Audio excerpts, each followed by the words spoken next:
I'm David Cottrell, and this is my USB replication project. I'm currently a sophomore at Clemson. I'm majoring in packaging science, and my emphasis area is in materials and design. This is my original USB drive and the original casing around it that I replicated here in SolidWorks, and it's a drawing file of it as well with all dimensions. And that's the casing and how everything fit together originally before I took it apart. And my inspiration for my casing, which was a Zippo, was I've been a Clemson fan my whole life. So anything I buy, yeah, it's me. But anything I buy, I try to buy Clemson. And the other day I was looking for a Zippo, and they didn't have a Clemson one out of all things. I had to settle for just an orange one. But then I heard about this project, and I decided to make a Clemson Zippo USB drive. And this is my brainstorming. I pretty much knew I wanted to do a USB drive, but I had a few other ideas. The class wanted the Zippo. Everyone liked the Zippo idea and the lightsaber, and a few people liked the fried shrimp idea as well. This was my SolidWorks of the new casing, and that's the bill of materials. It had about 6 or 7 parts, including the original circuit board. And it's not a real lighter, just so y'all know. But that's pretty much, it's all made out of ABS plastic from the prototyping machine, except for the circuit board. But yeah. There's, after I made it and painted it up a little bit, and another rendering of the final thing. Let's see. That's my inspiration for the Zippo package.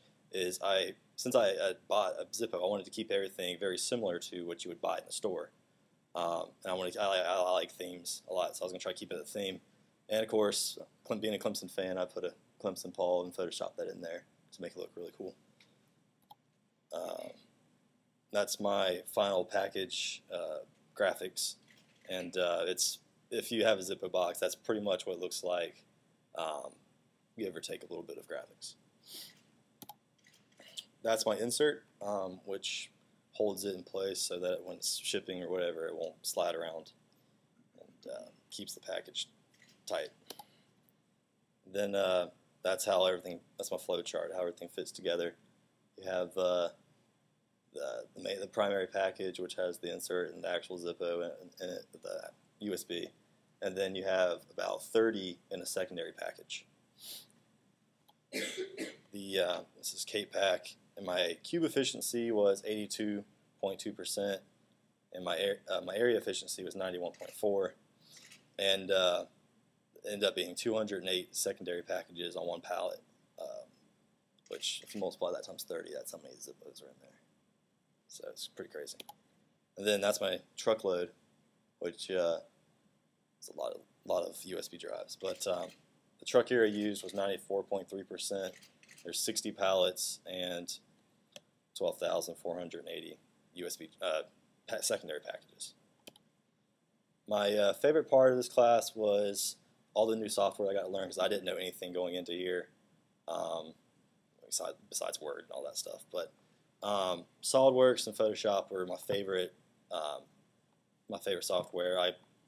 My least favorite part of the class is I can't major in SolidWorks. I mean, I could do that the rest of my life and not have a problem with it. My struggles, this class was extremely time-consuming, and you really had to plan your time out, or else you weren't going to get anything done. It was extremely intense, but it was enjoyable for me.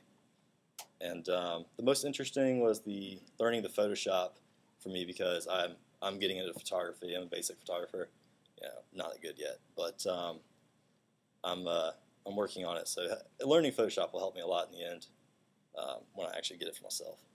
But man, all the other technologies here was pretty sweet.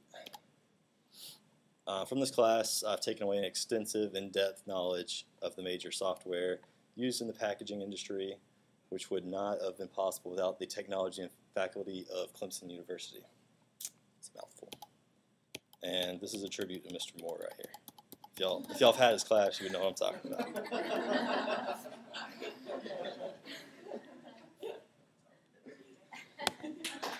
You-